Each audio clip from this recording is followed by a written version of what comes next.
Quantum computers aren't going to replace classical. That's not where this is headed. What quantum computers will do is be another tool in the toolbox where we've got a new form of compute that sits in the cloud that allows us to solve some really, really tough problems.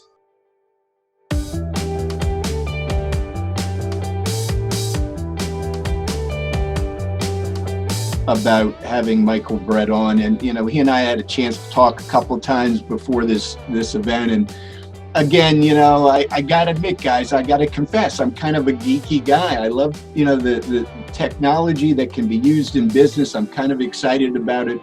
I was telling Michael before you all jumped back into the meeting that, to me, AI and quantum computing, my vision, unfortunately, is the 1984 Terminator movie. and so when I hear quantum computers, I'm thinking, robots taking over the world. So I think Michael is going to assure us that is not going to happen, at least anytime in the next couple of years. Michael, welcome to NABOE. Welcome to the to our 11th year doing this. The first thing, and we didn't get a chance to really talk about this, but how are you and your family and friends doing during the coronavirus? Is everybody okay? Yeah, thank you, Ron. And hi, everybody. It's really good to be with you this morning. Me, my family, folks that are close to me are doing just fine. We're all in lockdown and doing it all properly and working from home. I'm originally from Australia. All of my family is still back home in Australia, so their experience going through this has been quite different to what we've experienced here in the DC region. They're back to almost total unlockdown conditions right now and getting back to normal life. So they're enjoying that. So I'm really pleased that they're safe and good going well. Yeah, it's frightening. All the people here that have kids, or just your spouses, kids, whatever, family members, it is a frightening disease, and you just never know whether it's going to hit you like a common cold or whether it's going to really slam you hard. Over these last couple of months, how has your business changed at all under coronavirus? Yeah, it's been challenging for us, but we've surprised ourselves, I think, on some of the things that weren't as hard as what we expected, and then other things that were harder. And I'll talk a little bit more about this in a second, but okay. we operate a data center in California. We build hardware. We've got a fab where we make silicon. So we can't go completely virtual. We need physicists and engineers with hands on the tools doing what they do, and so there was some worries early on about whether we would be able to get enough people onto site to keep up the momentum that we're looking for, and that's turned out to be I think easier than what we expected, or we handled it pretty well. Some of the biggest challenges have come from more supply chain issues where we can't get access to the one thing that we need that week, right, to do some particular esoteric engineering method, or there's a specialist device that we work with the University of California. They've got a lab, and we borrow one of their machines to do something in particular, and that's been offline for 3 months because the University of California has been closed, and so that's halted a production system. So we've had to find alternative methods to that. So I think it's probably been more supply chain related rather than our own operations. And what initially attracted you to working on quantum computers? So I watched those movies from the 80s, and I think hopefully was a little bit more optimistic about the future than before Terminator. My favorite movie is Back to the Future. So I wanted to be a crazy scientist like that. But I did aerospace engineering as my undergrad degree because I wanted to get involved in space technology, and I loved complex systems, like complex technology. That was what I was into. I was always pulling stuff apart as a kid and breaking it. And then wanted to figure out how to put it together. And so the first part of my career was in the aerospace industry. I mostly worked in modeling and simulation. So I used high performance computing systems to do risk analytics for aerospace. So we would do things like predict where rockets were going to land, re-entering spacecraft, do safety analysis to protect people and property, and then the regulator would sign off on our analysis and allow the mission to go ahead. And so we're using a lot of high performance computing to do that, modeling and simulation type work. And it was in 2011 when we were doing some work with Lockheed Martin on a particular program, and the chief scientist of Lockheed Martin came out to Australia to take a look at our company and what we were doing there. And he said, hey, the kind of math that you guys use to do this complex aerospace stuff, it's the same kind of math as what could be useful for a quantum computer. We all kind of looked at each other and went, what's that? I've never heard of such a thing. And he said, well, we just bought the first one. We bought this thing called the D-Wave, and we're installing it at the University of Southern California to do some research on. Would you like to use it and see if you can run your aerospace simulation work on this computer? And we sort of took the attitude that if the chief scientist of Lockheed Martin says, would you like to play with my toys? You say yes, and then figure it out from there. So that was the introduction. It was coming from completely outside of the quantum computing ecosystem. But the more we looked at it, the more we saw that this was a technology that was going to take off. And what if we could build a software company that could be a part of that? Yeah, that's terrific. My last question for you is one I ask my client business owners all the time is, what is your current biggest challenge that you're facing in your business right now?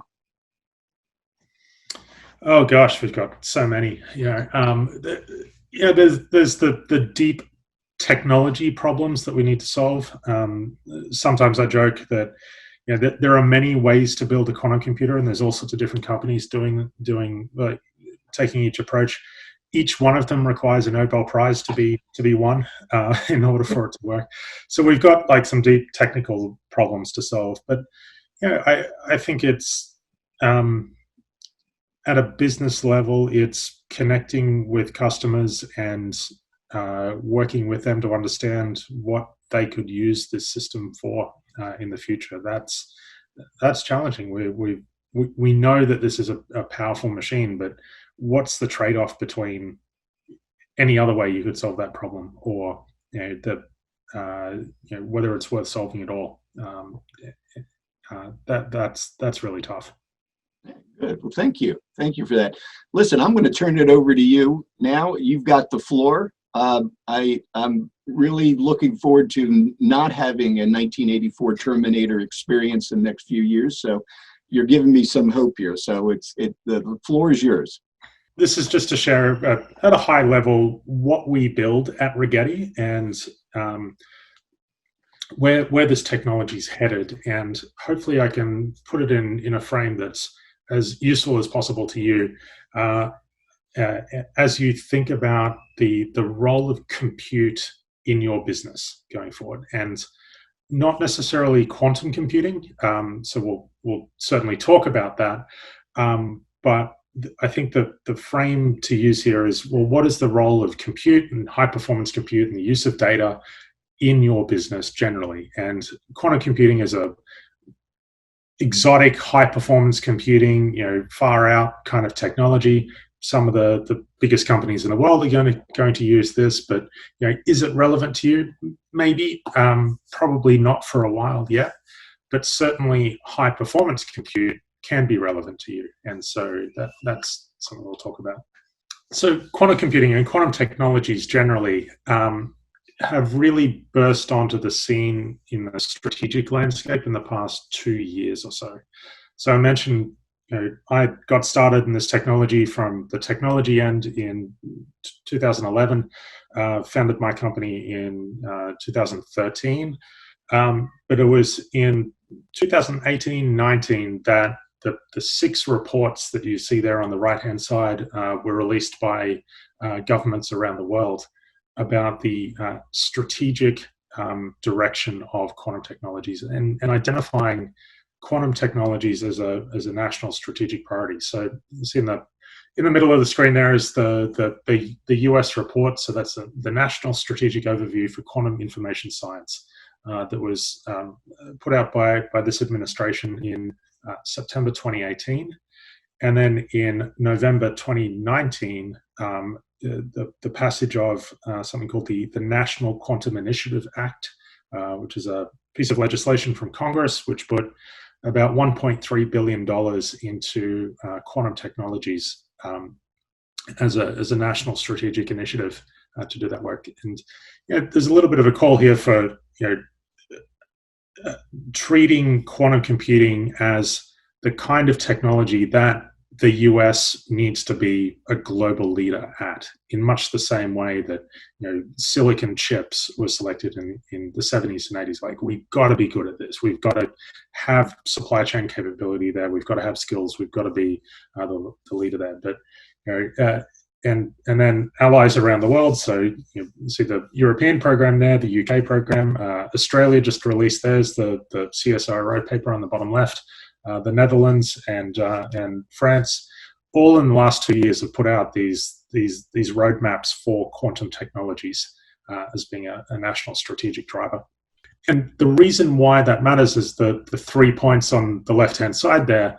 The drivers here are around global competition for AI supremacy. So it's any technology that can help a nation and its economy get an edge in the AI ecosystem is going to be critically important to that. And so quantum computing is one element of the AI story overall. We'll talk a little bit about the risk to everyday encryption technologies a little bit later. But the main thing I think is driving this from a commercial side is differentiation in the cloud services market.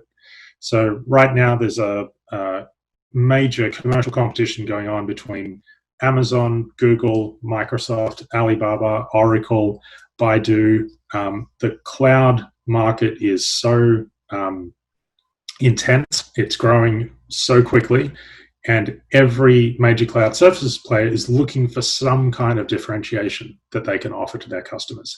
So when compute is so commoditized for classical compute, you can either add value-added services on top of that, so different software that allows you to do something more efficiently, or an exotic form of compute that solves a particular problem in a different way.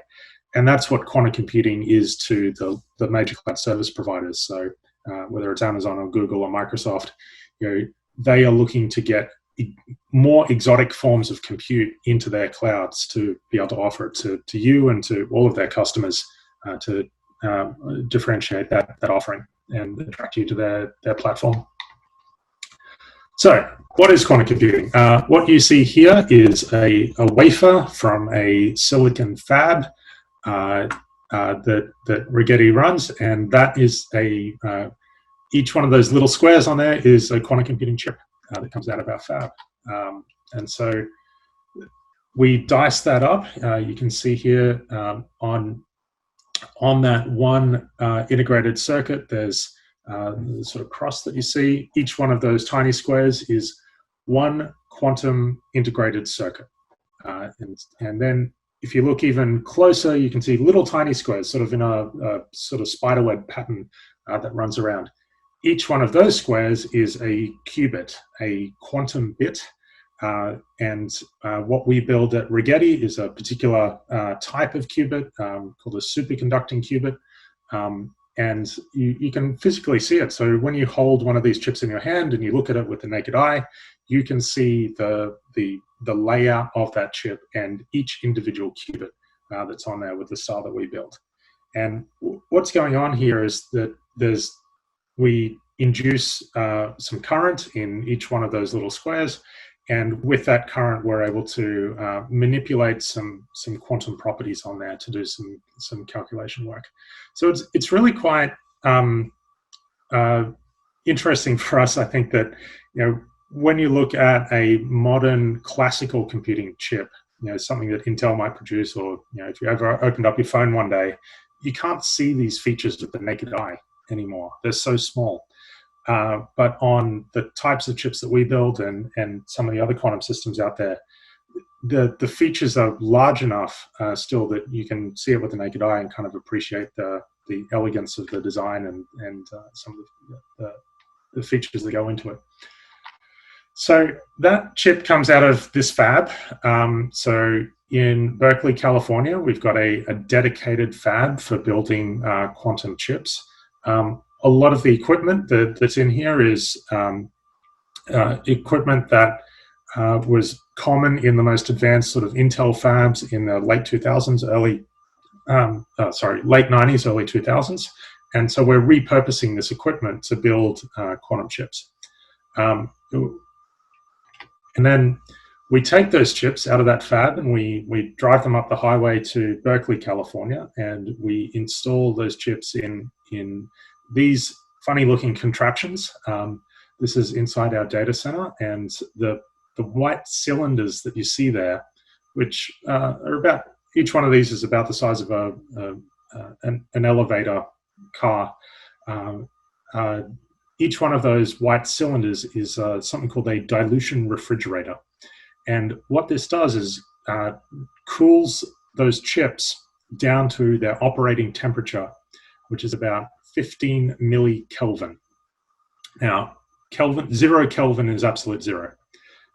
So that's the coldest place in the universe. It's as cold as anything could possibly be. And so we're operating at less than 1 degree above absolute zero for these devices.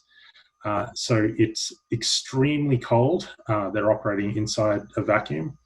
And the reason we do that is because in a quantum chip, we're playing with quantum physics, and quantum physics is the behavior of the very, very small. It's highly susceptible to noise and interference. And so we're trying to remove as much noise from that system, as much energy from that system as we can. So we're taking all of the heat out. We're taking all of the atmosphere out.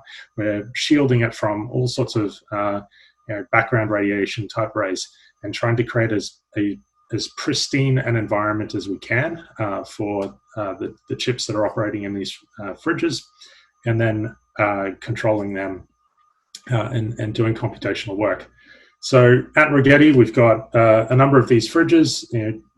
Chips go inside them. The racks that you can see behind each white cylinder are control systems that then power the individual chips. So, if you wandered around our data center, and hopefully we can open this back up one day and have you out there, but you would wander around a facility like this, you would see rows and rows and rows of these white cylinders with then control equipment sitting behind them. And each one of them itself is the whole thing is one quantum computer with that chip right down the bottom of that white cylinder. So let's open up the white cylinder and take a look what's inside. There's kind of this crazy chandelier looking thing. That chip that I showed you before sits right at the bottom of that. All that plumbing going around it is control systems. So this is a exotic form of compute, to say the least. It's not the kind of thing that's going to be sitting on your desktop or in the office. This is a cloud-first technology. These computers are very powerful, but they require some tender loving care to keep operating. And so making them available in our data center where we can take care of them allows us to then serve our customers and their applications without us having to ship all this fancy equipment all over the world for people to make use of it.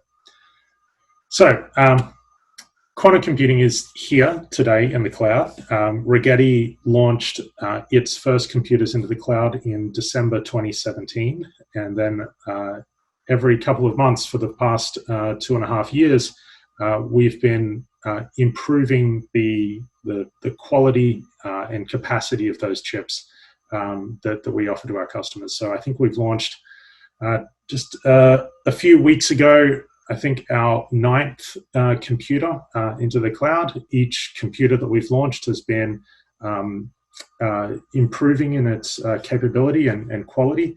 We're not sure yet whether there's like a quantum equivalent of Moore's law where we double every 18 months, but it feels like that there's something there that's driving capability over time. So we're only 2 years into launching these computers, so we can't quite plot out what the quantum equivalent of Moore's law looks like yet, but they are improving all the time. And the applications that we're looking for this are the 4 that are listed here. So some of the most challenging computational problems for classical computers are large multivariable optimization type problems. So if you're trying to balance a super big portfolio in financial analytics, we've got thousands of stocks and you're trying to figure out the optimal combination of those stocks. That's an optimization problem. In logistics, if you're looking to deliver 1,000 packages across Washington, D.C. this afternoon and you want to understand the optimal route for those packages, that's an extremely complex problem. And they're the kinds of problems that become exponentially more difficult to solve the more variables that you add to them. So balancing a 1,000 stock portfolio, if you add one more stock to that you want to balance, it becomes doubly as hard to solve that problem. And if you add one more package to the back of the truck, it becomes twice as hard to solve the optimal route in classical computing. The great news for us and for the world in quantum computing is that those kind of problems are easy for quantum computers to solve. Now, we can't solve some things. So quantum computers, for example, are not good at addition. It's very difficult for our computers to do something like 2 plus 3. And the reason why this is that the way that these machines operate is that they run on probabilities. And so at its very core, it's a probabilistic device. And so if we ask a quantum computer, what's 2 plus 3? The answer that we get back is between 4 and 7, which is the right answer. It's correct that 2 plus 3 is between 4 and 7, but it's not very useful when we're looking for precision. So if you're looking for high precision applications where you need exactly the right number to the 10th decimal place, then you need a classical computer to solve that. If you're looking for a good enough answer right now that's probably right, then a quantum computer is good for that. And so the real trick for us is balancing the use of quantum and classical together. What do we use quantum computers for that give us a very fast probabilistic answer to tough problems, and combining that with classical computers, which give us a very high precision answer, and balancing those two together. So quantum computers aren't going to replace classical. That's not where this is headed. What quantum computers will do is be another tool in the toolbox where we've got a new form of compute that sits in the cloud that allows us to solve some really, really tough problems. So the kinds of tough problems that we're looking at right now are optimization problems. In machine learning, the most expensive part of machine learning is training the algorithm. So if you build an algorithm to detect pictures of cats on the internet, the expensive part of that algorithm is training it to look at thousands and thousands of pictures of cats for it to learn how to recognize those features. And so if we can reduce the training cost of machine learning, that will allow us to iterate through those algorithms faster. Monte Carlo is used in finance, and simulation is chemical simulation, so better understanding the way that molecules behave. So things like drug discovery, protein folding, those kind of applications in the pharmaceuticals world. So we make our computers available to the world through AWS. AWS is our cloud services partner, and the data center that you saw before, you can either access that data center directly through us at Rigetti, or if you run analytics today in AWS, you can access our computers through that same environment. And so this is where that differentiation in the cloud services market comes into play, where you've got millions of companies around the world doing analytics inside the AWS environment already. There are many forms of compute in that environment, and now there's a new one. There's quantum computing in that same environment. So for a company that's looking to improve its analytics, it's already in the environment that they're doing that work today through AWS.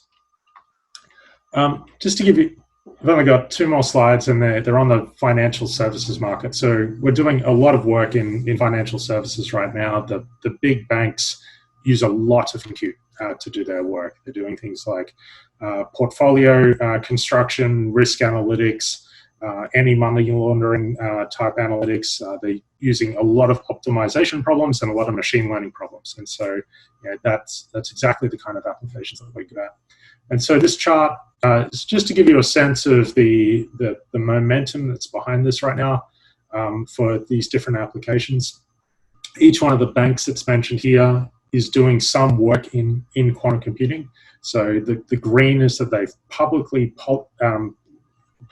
published results from quantum computing research that they've been looking at. So JP Morgan, for example, has been a leader in this and has been looking at problems like portfolio management and bringing that to their customers soon. And then the other banks there have been involved at different levels as well. Just to give you a sense of the momentum and some of the applications that people are looking at. In 2018, there was one paper published by a bank on quantum computing applications, and that was Standard Chartered back in October 2018. They published some work on an optimization approach. And then in 2019, there were 14 papers that got published by a variety of different banks on this work. So it's not just that they're doing deep R&D work in the back office trying to understand this technology. These institutions are putting their work into the public domain. They're explaining what they're doing and advancing the art and the science of this technology as well. And of course, there's some secret stuff going on in deep R&D labs too. So, in 2018, one paper. In 2019, 14. We'll see what happens in 2020. I'm sure that there's going to be a lot more coming out, but you can see just from the titles of these papers, just the variety of problems that these large institutions are taking on with quantum computing.